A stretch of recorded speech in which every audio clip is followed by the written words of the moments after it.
football. I've seen you play football seen before. that. With the Rams, right? I just don't have the time. Yeah, that's what it is. I don't have the time. Yeah. If I had the time... That was my major story today. Yeah, okay. The other one was, do you know who is the top grossing actor of all time? It's not Kevin Hart. I know who it is. Who? I'm going to say Samuel L. Jackson. It is Samuel L. Jackson. How did you know that? Because I know everything. Because he's in everything. It's my job to know everything. I thought it was The Rock. I thought it was going to be The Rock, too. I thought it was The Rock. No, it can't be The Rock. Grossing. Like grossing, He's yes. in every Marvels. He's in every Star Star Wars. If you go look at Samuel L. Jackson's bio, and then go look at his IMDb, and you realize how many movies Samuel L. Jackson has done, you're going to go, oh my God. Monkey fighting snakes Yeah. on the Monday to Friday planes. Oh my God. He's in Coming to America. And Django. Yeah. Like, there's so many big movies that he's done, like grossing movies. The Rock is probably like number, I would say maybe like 5, 6 on that list, maybe? He is. Wow, you studying the list? Did you read the list? No, I just know it. Night School's going to put you over Samuel I L. think Night Jackson. School. Night School's going to gross $1 billion. Am I right? $1 billion. Night Jurassic School. Park what? Yeah, Night School, there's a chance that Night School may do $1 billion. You heard it here first. You heard it here right now. There's a strong chance. And I'm not going to tell you this, but I have a strong following in Indonesia. And we're opening there, like literally, my international following is massive. Huge. Yeah. Domestic box office, who cares? Yes, listen. It's a worldwide play. You have no idea what you're in store for. And I know people are already pumped up about it. You know, I'm walking down the streets and people just yell out, "Night School!" They're so ready. They're so ready for it, you know. And me and Tiffany, we talk about it all the time. I said, this is a great opportunity for the world, not for us. For the world, you know. Tiffany is your homie, right? She is, man. I love her. this story about how you lent her money and you won't take it back I now. refuse to take it back. Why? Because It was a couple $100, wasn't it it? was $300. But Yeah. at the time, that $300, it was like $3 million to me. Like, if you really think about when it happened and where I was in my life, I didn't have $300 to give away, but I gave it to her because I felt like it would do her more good than me. Because that's the type of heart. You're a that giver. I Yeah, have. I'm a giver. Kevin Hart with all the Kevin heart. Hart. I noticed that about giver. you. And- Your middle name is all the. I don't know how you All have the Heart. time for all the giving. Well, look. I'm not saying that I'm here doing God's work, but let's just say that I'm here doing God's work. Right. So I gave Tiffany the money, and then Tiffany's career took off. Oh my gosh, she's on fire. She did is. Girls Yeah. Trip, which was produced by this old young fella right here, Will Packer. And me and Will said, wow, man, what would be great is if we put Tiffany Haddish in Night School. And we put her in the movie. And then Tiffany, before our movie even came out, took off some more.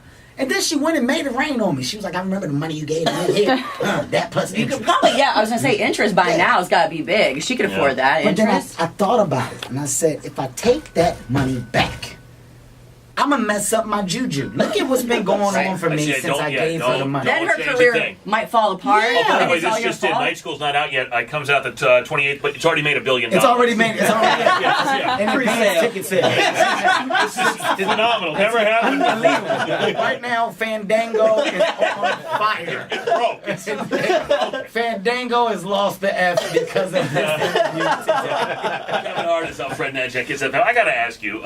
You probably heard about this Norm Macdonald thing. You know, What'd he do? He made some comments about Me Too, and then Jimmy Fallon didn't want to have him on the Tonight Show a couple nights ago. He was defending Roseanne. He was defending Louis C.K. Different things entirely. But what do you think about some of these comedians saying controversial things, things that offend people in the context of their comedy, and then being held accountable for it personally or their Offstage. careers or whatever? Here's what you got to understand. You got to understand the times change. Okay, you know, there were times where comedians could go on stage and say whatever they wanted, and there was no consequence. You know, if you look back in the days of Eddie Murphy on stage, when he was throwing around the F-bomb, and I'm not talking about the cuss word, the other one, the slurs. Yeah, sure. You know, if you go back and you watch Richard Pryor in his heyday, the way that they talked. If you Don watch Rickles. Don Rickles, Oh, Sam yeah. Kinison. You know, these were times where the public's opinion wasn't highlighted. Because of social media, what the public feels is highlighted because I can express myself openly on the internet, and what I say can actually be picked up and tracked. Yeah, sure. If you're from this older generation and from the older school, you don't realize the power of that. You don't realize how strong that is. As a guy that's a part of this generation but a little older, I'm kind of on the cuffs on both sides. I get it. I understand, and I understand that people do have voices and people do have feelings and they have rights. And within those rights, it's our job to show that we respect it. It's our job to show that we're not animals and we don't not care. Right. So the best way to show that you care is to just avoid it. It's not a hard thing.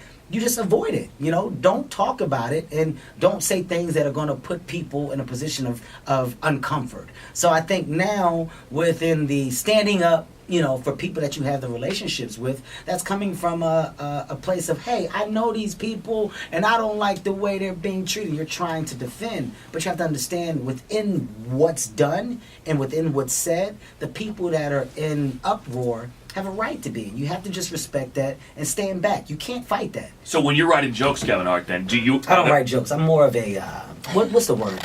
Genius. Okay, so when the jokes come to you, if one as a genius, Kevin Hart, when they pop in your head, if you think like, this I might take heat for this, you'd skip it and go to the next genius joke. It's not about I might take heat. There's a way to say everything. Okay. It's not that you can't say what you want. There's a way to say it. There's a right way. There's a wrong way. There's a way that you toe the line. There's a way that you're edgy, but not too edgy. Like you're a verbal assassin. You got a microphone in your hand. The Thank craft, you. I've been called that many times. the craft within comedy is figuring out ways to paint a picture and make your audience look at your world.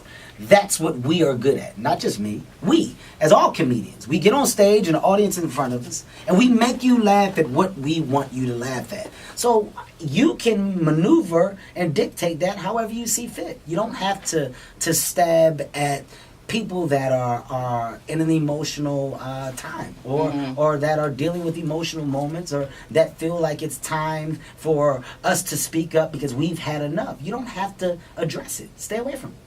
Kevin Hart, they give me the wrap-up signal. Let's just address how well spoken I am. But let's do that. And real handsome. Thank and you. so tall. Thank you. Yeah. I don't like Yeah. to discuss it. You are. I was shocked at how tall you were, honestly. A lot of people are. In person, I'm a staggering 5'6". I thought it was 6'5", is what I thought. 5'4". But we don't need to get into it. The point that I'm making is that I just want to address. That was a very good answer, and Yeah, it really was. What did you think of the questions, though? Who cares? It's about the answer. about the Come on. answers. There was a tear almost from one of our questions. I noticed it was right here. I saw it. You were holding it back. A little bit. Yeah. A little bit. Quivering. That It was like actually- Oprah, but not quite. No, I was already celebrating the $1 billion. Now you can hang with Oprah. Check it out on the 28th. It's an honor to have you here. Thank you, man. We all wanted to meet you. This is very exciting. Thank I know, you, man. I know. I hope you have a good time in Chicago. I love your first pitch, by the way. I thought it was great. I appreciate it. And I appreciate the time, man. I Yeah, you appreciate got you guys having me on. Thank you. You got it. Thank you so much. That's Kevin Hart, everybody. Yay! Kevin Hart. We'll see you next on the 28th.